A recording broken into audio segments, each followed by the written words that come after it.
Before you go and decide to do something like joining the military, you might just want to consider who or what it is that you'll be risking your life for. Because the reality is this: it's never been about anyone's freedom.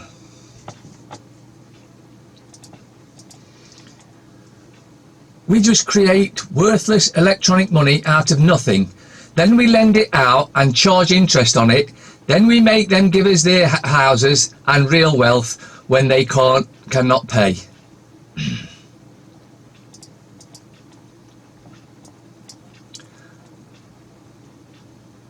Another death due to the DWP.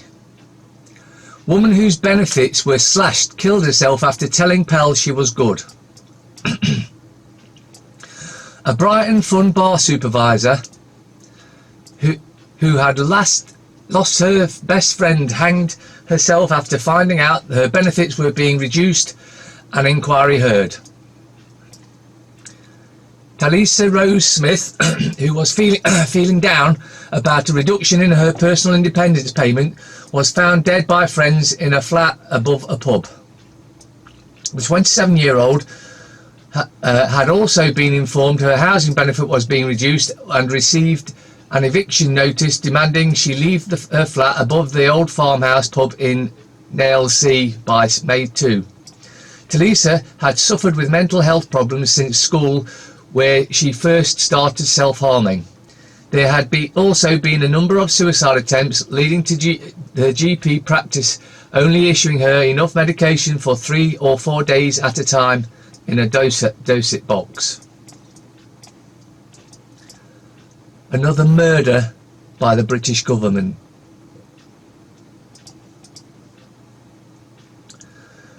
Mother of epileptic girl has medical cannabis seized for the second time. Emma Appleby had £2,500 of drug. It's not a drug, it's a herb. She had brought in the Netherlands, confiscated at Gatwick Airport. The mother of a severely epileptic 9-year-old girl has had medical cannabis seized at an airport for the second time, even though she had a private prescription for the medicine. Emma Appleby was accompanied on her trip to the Netherlands by Labour MP Tonya Antonese, who has campaigned for greater access to medical cannabis. Although several cannabis-based medicines have been prescribed by the NHS since it was legalised in November, full extract cannabis oils, which campaigners say are both more effective and cheaper, remain unlicensed and do not appear to have been given to patients. Just think about that. This is a cure, another cure for cancer, and the government don't want any of us to have access to it. Why do you think that is? You know damn right, because they want us dead. John Bercow, the traitor, suspending Parliament to force a no-deal Brexit. Not going to happen. Common Speaker John Bercow planted himself in the way of a Tory leadership candidate's threat to suspend Parliament to stop MPs blocking a no-deal from the European Union. In a scumtal intervention, the Speaker Parliament will not be evacuated from the centre stage on the decision-making process of the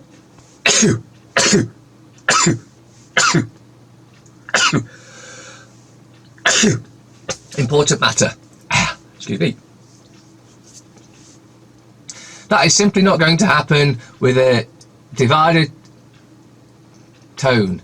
He added, it's just so blindingly obvious that it almost doesn't need to be stated, but apparently it does. He's just an utter treasonous bastard. Political correctness, a Rothschild's invention of language control. Political correctness is a Rothschild invention of language control. Like the Orwellian newspaper in 1984, Its ultimate aim is to reduce the scope of free thought. Political correctness is language control, and large control is thought control. Period. The rise of modern political correctness, PC, is a great example of the cunning way in which social engineering, such as the New World Order, manipulators operate.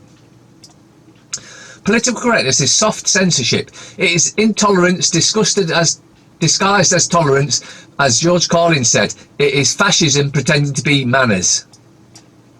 It is running amok, not just in universities, but now almost everywhere in society. Just as Orwell laid out so precisely in 1984, political correctness is the new speak, which is threatening to limit our ability to freely speak and think by reducing the number of available words in our vocabulary. Political correctness based on the non-existent right to not be offended. You seriously don't want to watch this. Links to everything's in the description. This is absolutely disgusting. New video shows how cows are tortured for Nestlé's dairy products. Nestle is the second most evil corporation on the planet after Monsanto. If you watch that video, you'll understand why I say that. A new investigation by Compassion Over Killing reveals how cows are being tortured inside a US dairy factory that supplies Nestle. The footage was taken inside Martin Farms, a large dairy facility in Pennsylvania, USA. Does this abuse happen only to this dairy facility? No, I wouldn't think so. All in all, the lives of cows on dairy facilities are horrible all around the world. Although many of us may be inclined to put all the blame on the specific farm, we must not forget that this is an industry problem. The horrors filmed in this video are common in dairy farm facilities all around the world, not just in the US and not just in the specific farm. In order to make cows produce huge quantities of milk, cows on dairy farms are pushed to their physical and mental limits. Often dairy workers use violence to make the cows submissive and obedient. In order to help more animals escape a fate of misery, try to be a vegan for 22 days. We highly recommend to join Challenge 22 for both free guide and support. Watch that video if you can. Rupert Murdoch's empire receives $882 million tax rebate from Australia. Payment revealed by News Corp in US likely to reignite debate over how much tax is paid by international corporations.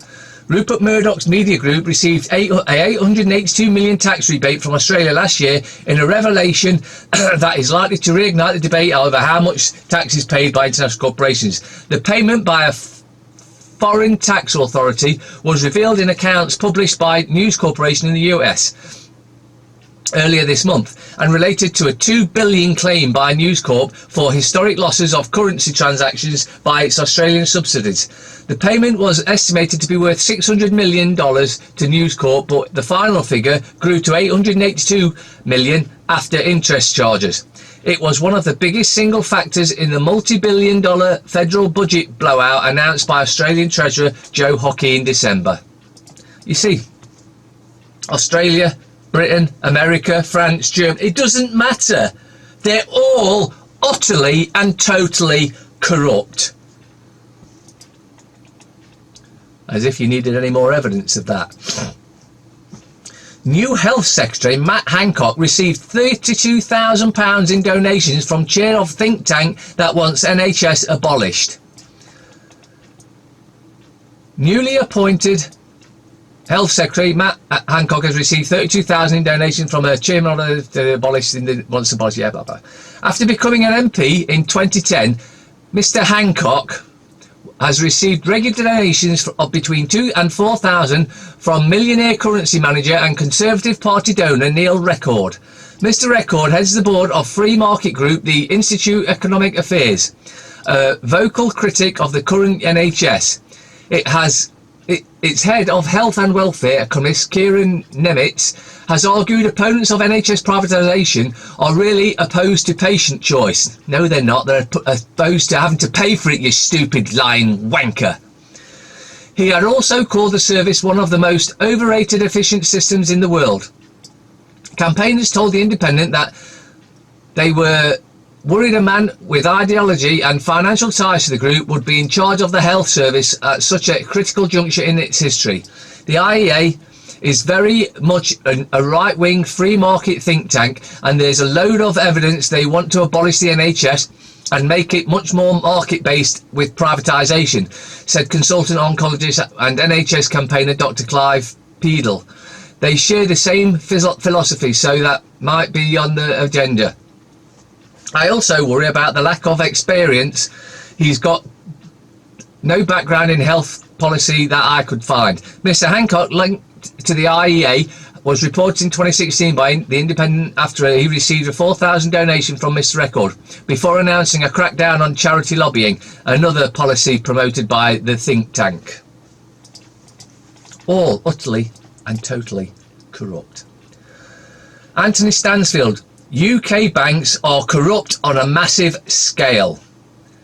This is a letter from Anthony Stanfield, who appears in the Great British Mortgage Swindle, on the failure of the UK's governing and regulatory institutions to hold the banks to account for decades of endemic fraud.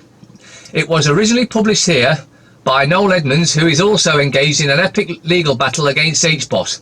Everything the police commissioner wrote in the letter echoes what he told me when I was fortunate enough to meet him last summer. What he described is exactly what Bank of Scotland did in my family's case, which caused a legal war of attrition it took almost a decade to win. High-level fraud. Before becoming the Police and Crime Commissioner for the Thames Valley, one of the UK's largest police forces, I have served worldwide as an army officer, worked in intelligence and been a managing director of an aircraft manufacturing company with aircraft in 120 countries. I do not expect that as a PCC much would shock me. I was wrong. The scale of corruption within at least 4 major UK banks, it's actually every single one, aided and abetted by the legal advisors, auditors and accountants, has been on a massive scale. Fraud is usually complicated, but the basics of the were simple. Profitable companies are firms with assets or loss-making companies with assets that far exceeded their loans from the bank would be targeted. The company loans would be transferred to a branch that purported to specialise in company restructuring. Its sole purpose was to make as much money as possible for the bank and its corrupt managers by liquidating the companies. Again, everything you're seeing on here, links are in the description if I had any. Biologists targeted for exposing the gender-bending pesticide atrazine, poisoning America. Biologist Tyrone Hayes is a soft-spoken professor at the University of California with a big message. One of the most commonly used pesticides in agriculture, atrazine, is responsible for feminizing amphibians, according to his research. More importantly, the chemical is effectively eliminating male chromosomes at an alarming rate. It's another depopulation weapon at levels which are 3 times lower than what are currently appearing in drinking water. It isn't just lead and fluoride we need to be concerned about, but a known endocrine disruptor created by Syngenta that is utterly changing our gene pool. Hayes has been fighting Syngenta, to report the harmful effects of atrazine for decades now. His scientific papers describe how atrazine demasculinizes male gonads, producing testicle lesions associated with reduced germ cell numbers in telefish. If you want to read the rest, as I say, links in the description. But it's just another method. Like I say, they're trying to kill us with so many different methods, it's almost impossible to keep count. Experts warn Glasgow and Edinburgh could be contaminated with radiation if EDF decide to reopen the 2 nuclear reactors with 400 cracks in the core walls. The cracks were found in March in Reactor 3 at Hunterston B in North Ayrshire. Almost 400 cracks were found, leading to the closure of the plant in October. EDF Energy says it wants to reactivate the power plant with a limit of 700 cracks. Two nuclear experts are now warning that the reactor should not be reopened. Nuclear experts have warned that 2 Scottish reactors should not be reopened because of cracks that could force both Glasgow and Edinburgh to be evacuated. But EDF don't give a shit. Earlier this year, worrying footage of almost 400 cracks 2 millimetre wide at Hunterston B in North Ayrshire were revealed. Owners EDF Energy and trade union GMB want the reactor put back into service after they were closed in October 2018. But Dr. Ian Fairley, an independent consultant on radioactivity in the environment, and Dr. David Toke of the University of Aberdeen are warning against attempts to reopen the reactors. Although the probability of a meltdown is still low, both Glasgow and Edinburgh would need to be entirely evacuated if one was to occur. The government's going to open that. It's easy kill weapon, isn't it? And as if you needed more evidence of the corruption.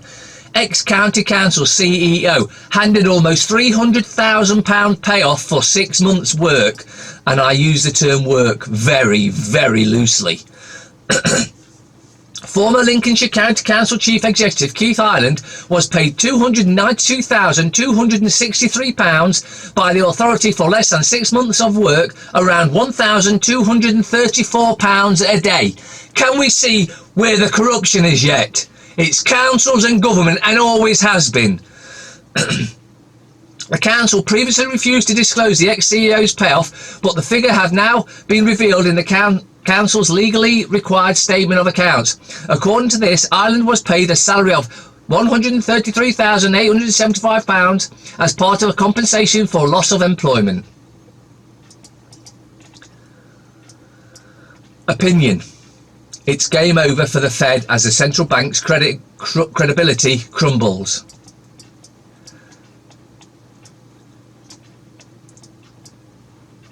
Game over. The grand central bank experiment of the past 10 years has ended in utter and complete failure. The games of cheap money and constant intervention that have brought you record global debt to the tune of 250 trillion and record wealth inequality are about to embark on a new round of peddling blue meth again.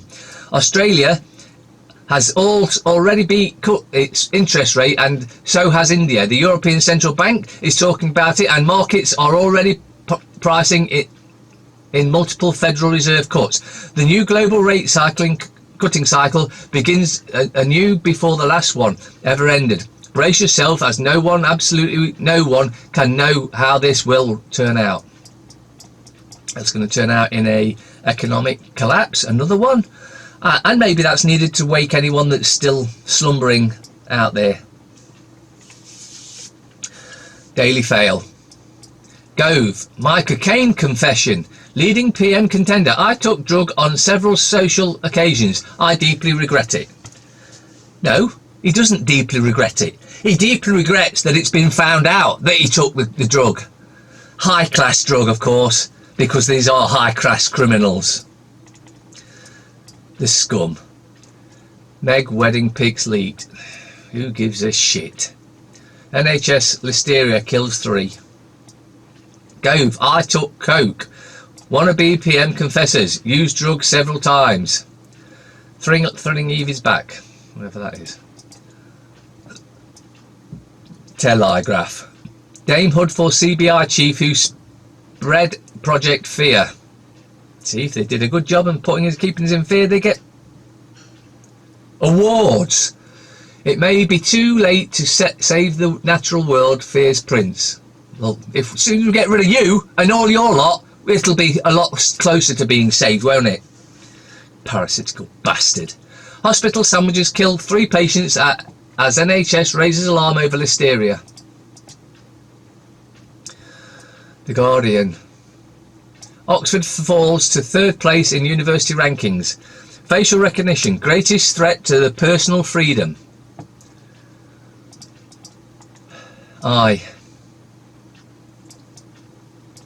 Birthday honours for true British heroes. Those who have worked selflessly to care for youngsters single out, including one couple who fostered 186 children. Stephen Lawrence, charity chief and campaigner, fights FGM, also featured. Olivia Colman, Griff Rhys-Jones, Elvis Costello among the stars to be recognised. Wife who killed husband freed by George Johnson, boosted by Tories by-election results. Express. 3 die from listeria. I killed my husband, but I still love him. Justice for abuse victim Sally Callan as she walks free after murder retrial is dropped. And the Times, new Labour MP must be suspended. Anti-Semitism bullshit again. Waste of paper. Star. Good golly, Lucy's so jealous of Molly. Star grilled by MPs. Jeremy Kyle gets a taste of his own medicine. Barrymore deserves an Oscar. Mirror. Living in fear of freed killer. Noy. Cop who caught road rage maniac says victim girlfriend will never feel safe. FT. Woodford is in a scramble to raise cash after devastating week. May starts Tory leadership battle as voters desert party in Peterborough. Bridgend blow highlights car industry uphill battle. And on a final note. Viagra. It won't make you James Bond, but it will make you Roger Moore. See ya.